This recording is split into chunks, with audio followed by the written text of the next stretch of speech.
विजय मल्ल सभापति ओडिशा मिलित कर्मचारी महासंघ देखु आज एक गुरुत्वपूर्ण सांबादिक सम्मेलन जे ओडिशार 5 लाख कर्मचारी एवं अवसरप्राप्त 3.5 लाख कर्मचारी मानक पई स्वास्थ्य बीमा लागू होइने जो कैशलेस हेल्थ कार्ड किंतु एबे घोषणा करछन्ती राज्य सरकार जे जो गोपबंधु आयुष्मान योजना गोपबंधु स्वास्थ्य बीमा एवं आयुष्मान योजना दीटा को मिलित भाव लागू करेंगे से 3,56,00,000 लोक बेनिफिट हे किंतु से जो 8.5 लाख कर्मचारी अच्छा से बाद पड़ुन ए बाबद आम राज्य सरकार बहुत बार लिखित भाव में जनईचु आम असंतोष एवं गुहारी करूँ कि राज्य सरकार पदक्षेप नहीं ना आम कहूँ जो 1 तारिख घोषणा हम से सरकार कर्मचारी को सामिल करूँ आम विकसित जो ओडिशा होची आम कांधरे कांध मिले राज्य सरकार सब योजना को आम पंचायत लोकसभा भवन पर्यंत नहीं जाऊँ किंतु आमे गोती खटबू 6 वर्ष ताको ऐड कराहब नहीं पेंशन मिल नहीं एनपीएस यूपीएस कर पेंशन कटा जदि कैशलेस कार्ड न हम आमे बहुत कर्मचारी अकाल मृत्यु कर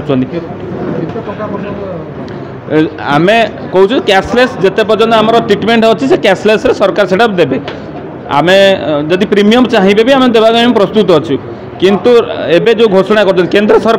केंद्र सरकार एबे लागू कर विभिन्न पब्लिक सेक्टर कंपनी माने पीयूसी माने निगम रे ओडिसा विभिन्न प्रकार निगम रे लागू होतला बेले आम पड़ोसी राज्य झारखंड रे दौरान केंद्र सरकार दौरान ओडिसा रे देबार कोन असुविधा अछि सेति आम प्रिय मुख्यमंत्री को अनुरोध करछु कैशलेस कार्ड कर्मचारी मानक पई लागू करांतु ना राजेंद्र मल्लिक वाइस प्रेसिडेंट ओजीसीए आज जो सांबादिक सम्मेलन डकाई ओडिशार 42 डिपार्टमेंटर समस्त सरकारी कर्मचारी मानक पई जितेबाला सरकारी कर्मचारी निज जीवन दे सबु प्रकार सरकार योजना को सफल रूपायन करुच्ची किंतु तार स्वास्थ्य जितेबाला खराब होची सी भिक मागे पड़ू विभिन्न सोशल मीडिया भिक मागे पड़ू